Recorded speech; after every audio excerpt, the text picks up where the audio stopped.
یعنی حضرت حکیم الامہ مولانا شرف علی تھانوی رحمہ اللہ تعالیٰ فرمایا کرتے تھے، یعنی ان دو باتوں کا میں خلاصہ بیان کر رہا ہوں ان کی زبان میں، کہ رضا بالقدر، اپنے آپ کو اللہ کے حوالے کر دے، اپنے آپ کو اللہ کے سپرد، کہ جو میرے ساتھ ہوگا وہ میرے حق میں بہتر، بس میں اس پہ راضی ہوں، میں خدا نہیں ہوں، خدا کوئی اور ہے، بس جو ہوگا کیا ہوگا بہتر۔ لیکن اس کا دیندار لوگ غلط مطلب لیتے ہیں، جو ہوگا بہتر ہوگا لہذا بھاڑ میں جائے، جو مرضی کرنا ہے کرتے رہو بیٹھ کے، ہوگا تو وہی جو اللہ چاہے گا، یہ غلط مطلب ہے۔ ابے شوگر کا مریض لڈو کھا رہا ہے بیٹھ کے، اس کو کوئی سمجھا رہا ہے بھائی یہ تیرے کھانے کی چیز نہیں ہے، مرے گا، وہ کہے گا میں اللہ کی تقدیر پہ کیا ہوں، راضی ہوں، یہ مطلب نہیں ہے۔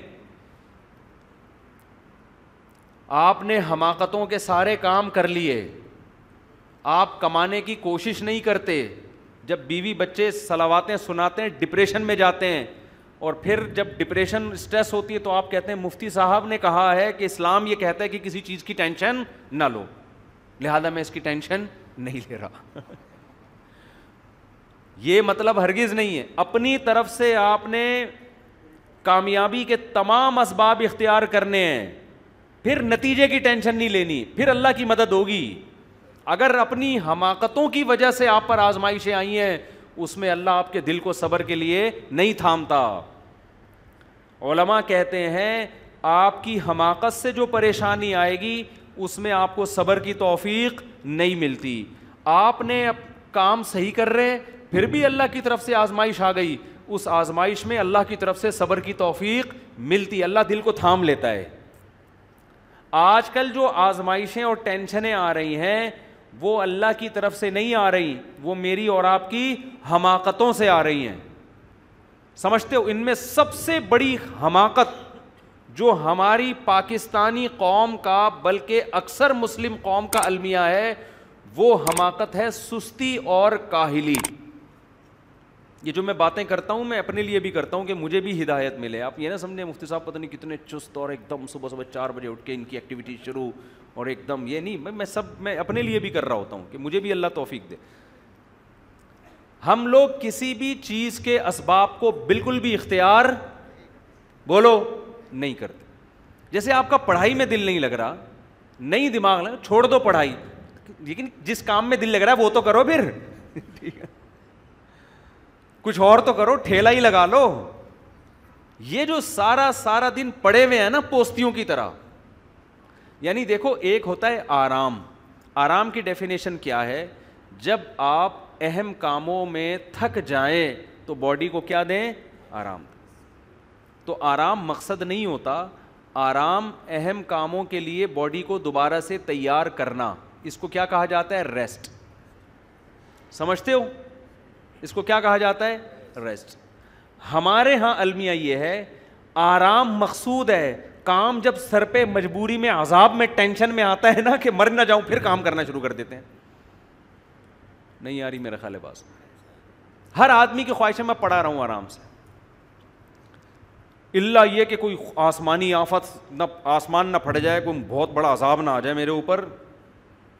جیسے آپ دفتر جاؤ گے تو دفتر آپ اس وقت تک نہیں پہنچتے جب تک کہ آپ کو یقین ہے کہ اب مزید لیٹ ہوا تو اب باس کی طرف سے صلواتیں سننے کو ملیں گی، اب اٹھنا مجبوری بن چکی ہے۔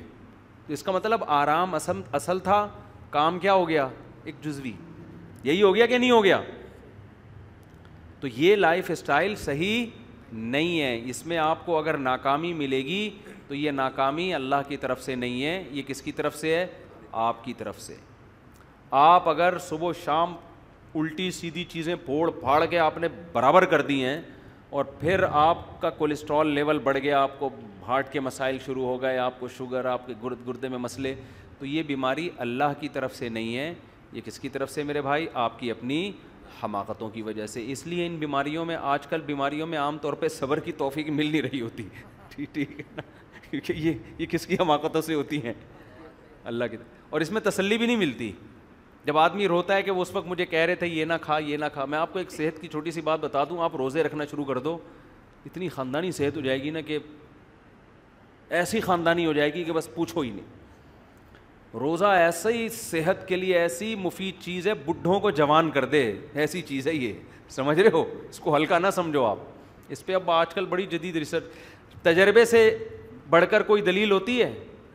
آپ چند دن روزے رکھو, آپ کی آنکھیں روشن ہونا شروع ہو جائیں گی, ایسے ہلکے پھلکے, اور پھر کم کھانے کی عادت پڑ جائے گی آپ کو. میں اپنی تعریفیں کبھی بھی نہیں یہاں بیٹھ کے کرتا, صرف مثال دینے کے لیے. میں نے صبح سے لے کے اب تک بمشکل ایک روٹی کھائی ہوگی. صبح پراٹھا کھایا تھا, وہ بھی آدھا, اتنا سا تھا ایک تو پراٹھا, بڑے پراٹھے کا آدھا ہی ہو گیا وہ. اور میرا خیال ہے میں نے دوپہر بھی آدھی روٹی کھائی ہوگی. لیکن میں بالکل فٹ فاٹ, کوئی مجھے کوئی ویکنیس, کوئی کمزوری, الحمدللہ. یہ جو ہم کہہ رہے ہیں نا پھوڑتے جاؤ پھوڑتے جاؤ پھوڑتے جاؤ پھوڑتے جاؤ, یہ دماغ خراب ہوا ہوا ہے نا, یہ کسی نے غلط پٹیاں پڑھائی ہوئی ہیں. دوپہر میں جب روٹی کھانے کے لیے بیٹھا نا, تو میرے پاس آج قیلولے کا ٹائم نہیں تھا, کھانے کے بعد آرام کا ٹائم نہیں تھا. مجھے پتا تھا زیادہ کھاؤں گا نیند آئے گی, سارا دن کا بیڑا غرق ہو جائے گا میرا.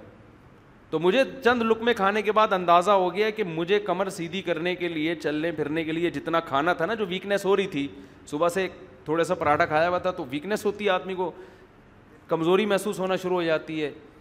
تو مجھے اندازہ ہو گیا کہ اتنے نوالے میں نے پیٹ میں ڈال دیے کہ اب میری کمر سیدھی ہو گئی, وہ جو ویکنیس ہو رہی تھی وہ ختم. تو میں نے ہاتھ روک لیا اپنا, کیونکہ اب میں مزید کھاتا تو لمبا ہونا پڑتا مجھے.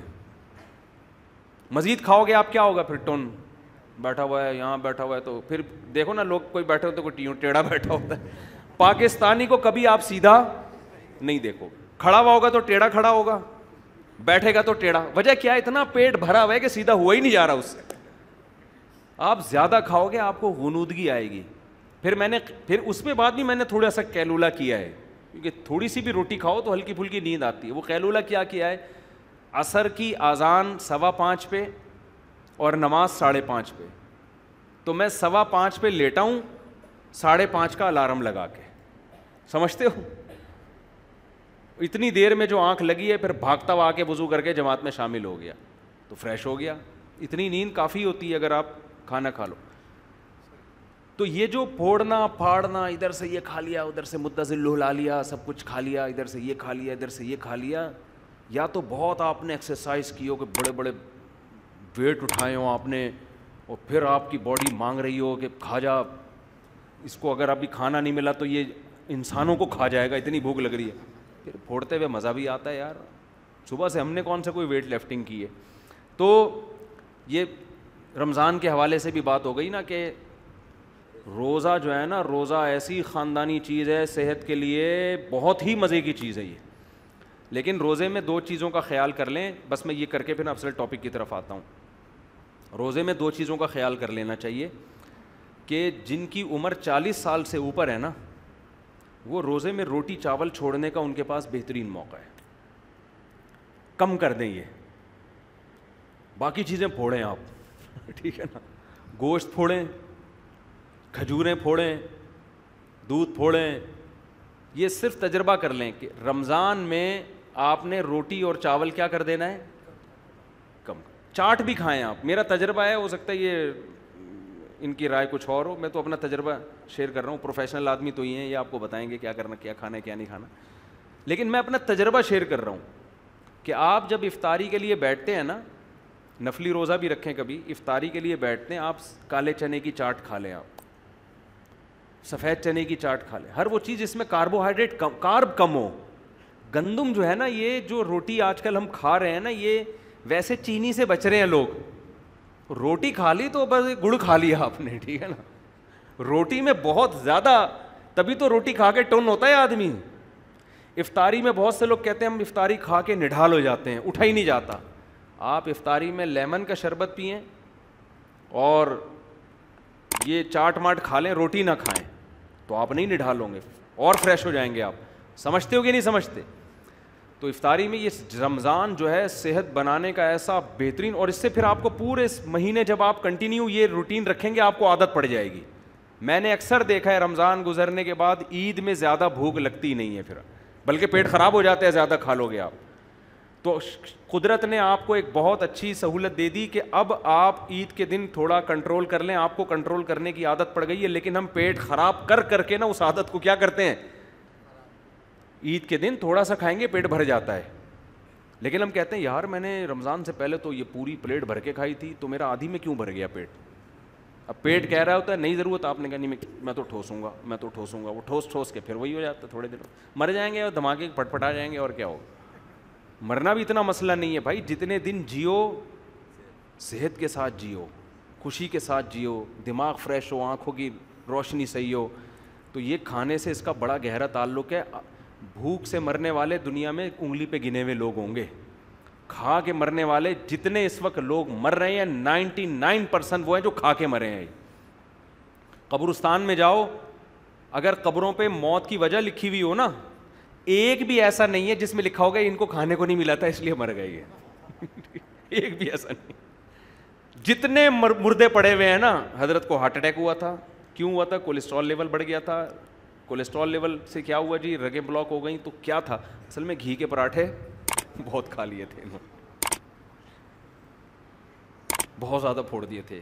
اس دن رات کو جب یہ آئے, اتنا کھایا انہوں نے, اتنا کھایا کہ صبح پولیس بھی ان کو نہیں اٹھا سکتی. ٹھیک ہے, ایسا مرے ہیں یہ. تو جتنے آپ کو ملیں گے ایسے ہی ملیں گے. تو یہ ہمارے مذہب کی بھی تعلیمات ہیں. نبی صلی اللہ علیہ وسلم نے فرمایا کہ سب سے بہترین زمانہ میرا ہے, پھر اس کے بعد والا, پھر اس کے بعد والا. پھر فرمایا جھوٹ پھیل جائے گا معاشرے میں, اور پھر آپ نے فرمایا موٹاپا پھیل جائے گا. تو موٹاپے کا کیا مطلب؟ پھوڑنے پھاڑنے والے لوگ آئیں گے. تو یہ ہمارے مذہب کی بھی تعلیمات ہیں کہ انسان کھانے پینے میں کیا کرے. تو روزہ اسی وجہ سے تو رکھوایا جاتا ہے کہ پھوڑنے پھاڑنے کی عادت کو ختم کرو. سمجھتے ہو کہ نہیں سمجھتے؟